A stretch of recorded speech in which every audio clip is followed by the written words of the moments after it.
Salut, du coup tu fais grève aujourd'hui? Ouais, bien sûr. Alors ils ont baissé les tarifs de Deliveroo alors? Ouais, bien sûr, ils ont baissé très même. Ils ont très baissé les tarifs parce qu'on veut signer le contrat. On n'a pas dit ça dans le contrat. Maintenant, quand on a signé le contrat, même pas une semaine, ils ont baissé les tarifs. Ah ouais? J'avais jusqu'à 10 euros, 80, 2 euros 90. Et du coup t'arrives à faire combien de l'heure en ce moment là? Du coup, comme par exemple aujourd'hui, le matin j'ai fait 1 heure. Ce soir là, normalement, je dois faire 3 heures, mais j'ai 1 heure encore. Et je sais que c'est très compliqué de réserver des shifts. C'est trop compliqué. Comme quand il fait beau par exemple, ils n'ont pas beaucoup de créneaux. Et du coup ils continuent de mettre en concurrence les gens pour les shifts. Ouais, bien sûr.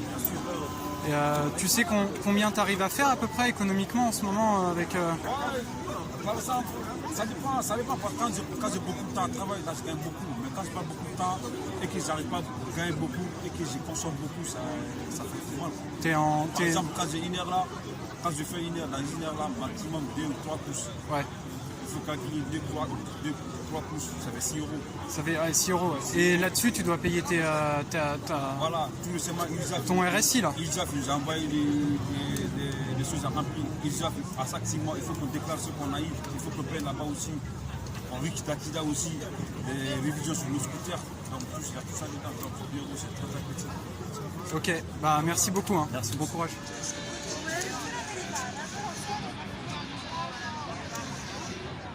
Alors salut, alors tu es livreur Deliveroo, ça fait longtemps que tu fais... Ça fait un bon moment. Ça fait combien de temps? 2-3 ans. 2-3 ans. Et c'est quoi l'évolution des conditions de travail? L'évolution des conditions de travail, c'est assez juste. Ça résume juste à cette volonté de Deliveroo de gratter tout dans ce modèle. Bah, je sais, moi j'ai été livreur avant il y a 2-3 ans pour une autre plateforme Foodora. Et donc là ils ont vraiment baissé beaucoup les tarifs. Là ils ont baissé les tarifs et les tarifs sont dégressifs chaque jour. Ah, c'est-à-dire que plus tu fais de courses, plus tu perds de l'argent? Non. Plus les jours changent, plus ils diminuent les prix. Ah ok, d'accord. Il n'y a aucune transparence, on ne connaît pas sur combien on paye au kilomètre. Ok. Et en ce moment du coup tu gagnes combien à peu près à l'heure? Tu fais 2-3 courses, Ça dépend j'imagine? de comment je me déchire. Ouais. Mais seulement que je suis obligé de me déchirer 2 fois plus pour gagner la même chose que je gagnais avant. Ok. Et tu arrives à gagner quoi là en ce moment sans... Là, en ce moment, franchement, quand je travaille correctement, je ne peux pas donner à plus de 11 euros de l'heure. 11 euros de l'heure. Avant ou après ton... En ce moment, avec les nouveaux tarifs, Ouais, avant, je pouvais tourner à 22 euros de l'heure. Et avant les impôts, avant tes charges? Non, 11 euros brut. Ça veut dire que dans le fond, je ne gagne même pas 5 euros. Ouais. Voilà. Ok, ouais. Parce que tu as l'essence, J'ai plein de trucs, l'essence, les pannes, l'assurance. Le téléphone. Moi-même, je mange, Ouais. le téléphone, les impôts, plein de trucs. Ok. Donc, finalement, c'est qu'en fait, ça c'est juste une activité que je fais pour faire passer le temps. Mais elle n'est pas rentable en ce moment. Et est-ce qu'ils continuent de faire rentrer plein de gens pour tout le temps pousser à la compétition? Ils ont totalement cette liberté. Parce que ce n'est pas un cadre. Ils recrutent quand ils veulent. Et même s'ils ne font pas rentrer des gens, il suffit juste de mettre un nombre de personnes supérieur au nombre de commandes. Nous, on sent la différence. Et donc, on n'ose pas refuser les courses parce qu'il n'y a pas suffisamment de courses. Même si nous, on ne fait pas beaucoup de courses, ils livrent toujours les mêmes nombres de courses qu'ils livraient avant. Parce qu'il y a beaucoup de monde. Tout le système est mis pour... Le système est fait pour aller en leur faveur. Okay. Et ce qu'ils ne comprennent pas, c'est que le livreur, c'est le maillon essentiel de la chaîne. Quand il n'y a pas de livreur, il n'y a pas de livraison, ça n'existe pas. Ouais. Voilà. Okay. Donc c'est ce qui se passe, mais bon, il y a des gens qui ont plus faim que d'autres. Ce que moi je ne veux pas faire, d'autres vont le faire. Et ils ont compris ça. C'est ce qui se passe, mais en ce moment, des libéraux, franchement, ce n'est pas bon. C'est, comment dirais-je, c'est une sorte d'abus de position dominante. Okay. Parce que c'est la plateforme qui est le plus en mesure de proposer beaucoup de courses. Mais bon, ils se basent sur ce nombre-là pour diminuer les prix. Comme si nous, notre prestation n'était pas évaluable en argent. En fait, nous, on est payé en nombre de courses. Alors que chaque course a sa valeur. Ouais. Et ses sacrifices. Là, je reçois une course, mais je ne vais pas la faire. Ok. Ok. Tu veux ajouter un truc en plus ou ça va? Moi, j'ai juste un message à faire passer à Deliveroo. Ils n'ont qu'à comprendre qu'ils profitent chaque année de cette période-là pour le faire. Mais il ne faut pas qu'ils pensent qu'en hiver, les gens vont venir livrer pour eux des courses à 2 euros. Donc sur ce plan-là, ils ont intérêt à être très attentifs et à un peu rééquilibrer les choses. Parce que ça ne sert à rien vouloir des principaux partenaires. Ok. Bon bah merci beaucoup. Hein.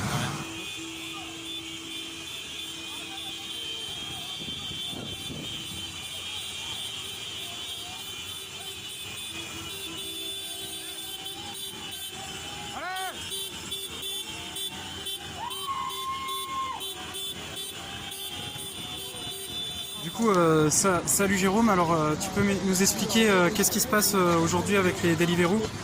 Donc on est reparti sur des blocages, sur des grèves, parce que bon, les Deliveroo a décidé de baisser les tarifs des livraisons.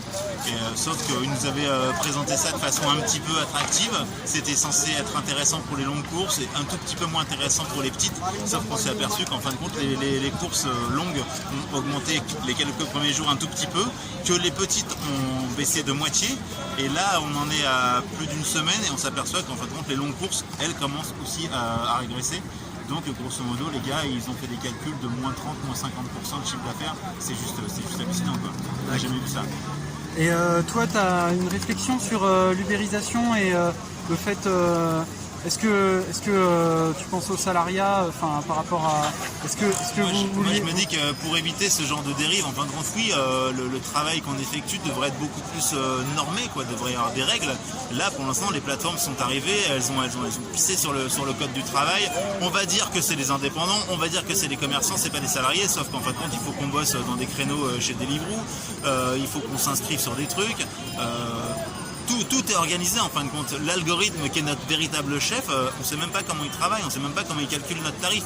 Et donc ce soit chez Deliveroo, même des fois chez Uber Eats, en fait, il y a de la subordination. Donc moi je dis il faut faire des procès à ces boîtes-là, parce que l'argent qu'elles nous piquent en cotisation sociale, en prestation sociale, il faut qu'on le récupère avec des procès type prud'homme ou même tribunal de commerce pour ceux qui ne veulent pas aller au prud'homme.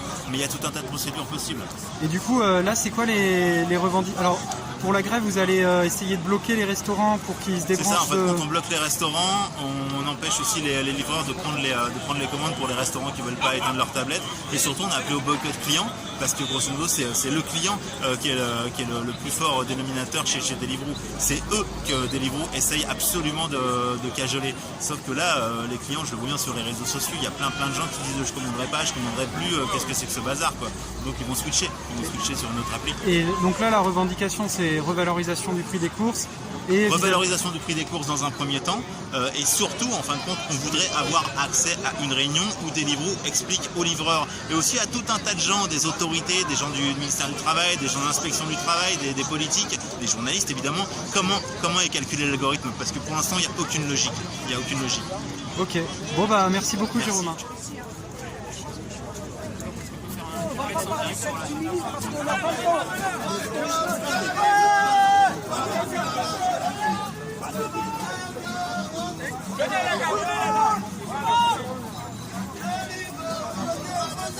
Les gars, vous m'entendez bien ou pas les gars? Ouais!